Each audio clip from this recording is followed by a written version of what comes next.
Hello friends, आपको study related अगर कोई भी परेशानी है तो हमें कमेंट करके ज़रूर बताइए और हमारे चैनल को सब्सक्राइब करना ना भूलें। आज हम पढ़ने वाले हैं जो मराठी 9th का जो 12वां लेसन है पुन्हा एकदा, यानी मुझे एक बार फिर से सुनो, देखो और समझो, इसका शीर्षक है। और जो इसकी लेखिका है वो है प्रतिमा इंगोले। उनका जन्म 1953 में हुआ था। वह एक ग्रामीण कथाकार, यानी जो ग्रामीण कहे तो गांव वाले, कवित्री, हजारी बेलपान, अक्षिदीचे दाने, सुरगनाचा खोपा, दाव्याज पोर इत्यादि कथा संग्रह प्रसिद्ध है। भुलाई या कविता संग्रह, बुढाई ही कादंबरी प्रसिद्ध, असल बेदर्बी बोलीचा प्रभावी वापर हे त्यांच्या लेखनाचे खास वैशिष्ट्य आहे। अभी उन्होंने जो पुन्हा एकदा है वो उस जो कविता है उसमें क्या कहने की कोशिश की है हम देख लेते हैं। नवनिर्माणच्या ध्यास घेतलेल्या मनाच्या भावस्थितीचे वर्णन प्रस्तुत कवित्रीने केले आहे। नवनिर्माणाचे यानी आप किनके लिए कहा है कवित्री ने? जो आज के नवनिर्माणक है, यानी जो आज के युवा है, जो आज की शक्ति है, वह है नवनिर्माण, यानी जो देश का निर्माण कर सकते हैं उनके लिए ये कविता लिखी है कि वह एक ध्यास घेतने मतलब एक संकल्प करने चाहिए कि हम देश का विकास करेंगे और उसे आगे लेके जाएंगे। इसके प्रति उन्होंने ये कविता लिखी है। अभी इसमें हम पढ़ लेते हैं कि क्या लिखा है। पुन्हा एकदा, पुन्हा एकदा चमकावी बीच, पुन्हा एकदा चमकावी बीच, उतरावी खाली भिनावी रक्तात, पेटावे स्नायु करित पुकार पुन्हा एक बार। अभी इसमें कवित्री ने कहा है फिर से एक बार जोर से बिजली कड़कनी चाहिए और बिजली जमीन पर उतरकर आनी चाहिए। बिजली का जो तेज है, उसकी जो चमक है, और वो हमारे खून में मिलना चाहिए, यानी मिक्स होना चाहिए। कवि कहते हैं जो हमारी सांस है, पेशियाँ है, वो बिजली की जो चमचमाहट है, यानी पेटावे यानी जो पेशियाँ होती है, स्नायु होता है, वह बिजली की चमक से जल जानी चाहिए और हमारा अहंकार रूपी जो पेशियाँ है वह जलनी चाहिए।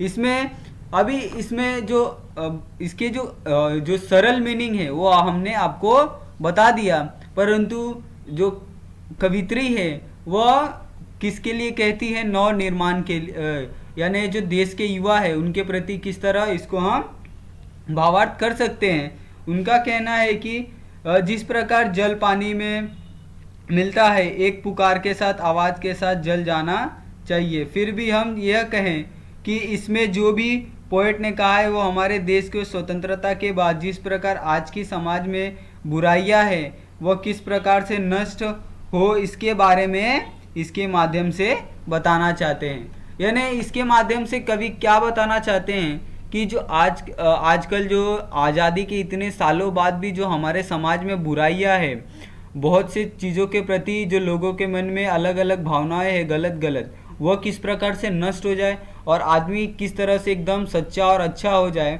उसके लिए हमें एक अभ्यास करना चाहिए। इसके लिए कवित्री इस जो माध्यम है उससे बताना चाहती है।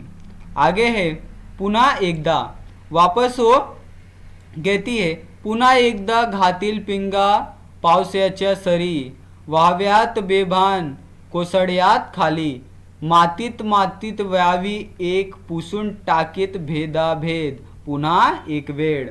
अभी इसमें पिंगा का मतलब होता है एक प्रकार का खेल का प्रकार, यानी गाँव में पहले खेला जाता था।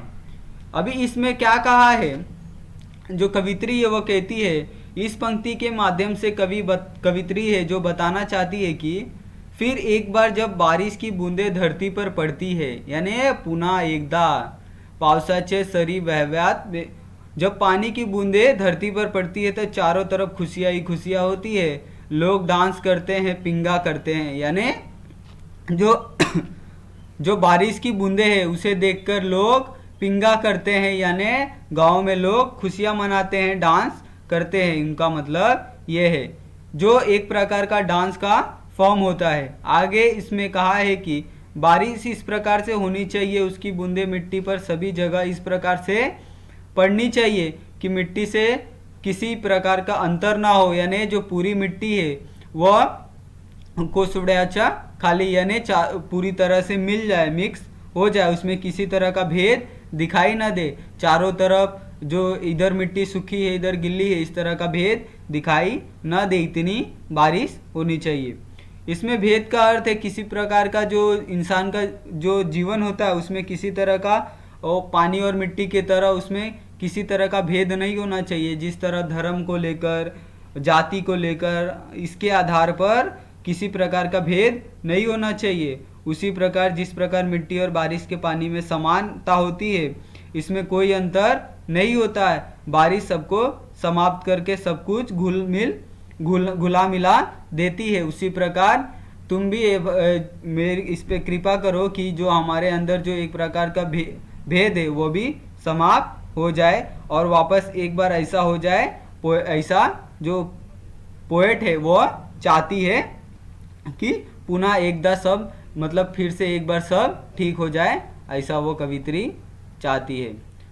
आगे है, पुन्हा एकदा घुमावा वारा युवक इथला भरला जावा, भुलाई तहान विसरावी भूक, नवनिर्माणाची लगावी चाहूल, उजड़ावी भूमि दिंगतात पुन्हा एकदा। अभी इसमें जो कवित्री है वो कहती है फिर से एक बार मेरी बात सुनो और फिर से एक बार ऐसा हो जाए, ऐसा वो प्रार्थना करती है कि एक जोरदार हवा का झोंका बहना चाहिए, जिससे जो हमारे आज के नवयुवक है, यानी जो आज के युवा है, जो आज की जो पीढ़ी है, जो आज की शक्ति है, उनमें एक नया उम्मीद, नया उमंग का संचार होना चाहिए। यानी तुम ऐसी एक हवा बहाओ कि जिससे उनके अंदर एक अलग ही ऊर्जा का निर्माण होना चाहिए, उसमें पॉजिटिविटी आ जानी चाहिए, उनमें ऐसी नवनिर्माण की चाहत भरनी चाहिए कि वह बिना रुके बिना थके देश के लिए आगे आए और भारत भूमि का निर्माण में अपना अमूल्य योगदान दे। ऐसा वह बिना थके बिना रुके वह चाहती है कि जो देश के युवा है वो आगे आए और अपना योगदान दे। उन युवकों में एक ही चाह आनी चाहिए कि किस प्रकार से हम नए भारत का निर्माण कर पाए, ये उनमें लालसा आ जानी चाहिए। यानी उसमें किसी तरह की और लालसा नहीं होनी चाहिए कि हमें अपना सुख किस प्रकार से बढ़ाना है, ये नहीं होना चाहिए। उनके मन में ये होना चाहिए कि हम देश का विकास किस तरह कर सके, देश के लिए हम क्या कर सकते हैं और देश का निर्माण किस तरह अच्छे से हो, इसके लिए हम क्या क्या प्रयत्न कर सकते हैं और कितनी मेहनत हम देश के लिए कर सकते हैं, ये उनमें एक लालसा आ जानी चाहिए और एक जो पॉजिटिविटी होती है वो आनी चाहिए।